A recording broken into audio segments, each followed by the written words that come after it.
انا ما عنديش مشكله انك تشتم لعيب او تغلط فيه، مع ان ده غلط اساسا انك تعمل حاجه زي كده.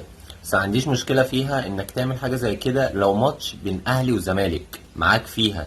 انما حته ان يبقى منتخب مصر ولعيب بيمثل مصر، والمفروض ان دوت مع المنتخب اللي انت بتشجعه واللي انت رايح اساسا الملعب عشان خاطر تأزر المنتخب وتقف جنبه وتعمل فيه كده، فدي ما اسمهاش كوره ولا اسمها عقليه. الموضوع دوت كده اسمه غل وحقد او غل وكراهيه. انا معاك ان انت ممكن تحب لاعب وممكن تكرهه، دي وجهات نظر، والحب والكره ده مش بايدينا، والقبول ده بتاع ربنا. بس حته انك تغلط فيه وهو مع المنتخب اللي بيمثلك، فدي كده اسمها عقليه. مش هينفع اقول اللفظ يعني، بس مش عقليه محترمه.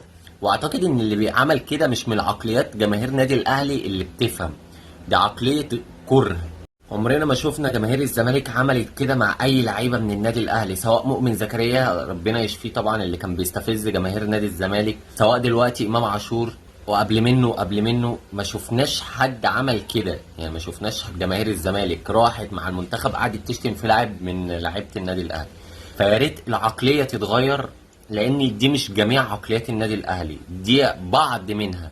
فيا ريت العقليه تتغير، مش لدرجه ان دونج عامل حرقان في الجزيره فيتقوموا مطلعينه علينا في الاستاد. الراجل ردوا عليه في الملعب، اكسبوا منه البطوله الجايه وبعد كده اتكلموا، انما ما تفضلوش تعملوا عشان ده بيثبت ان في حرقان.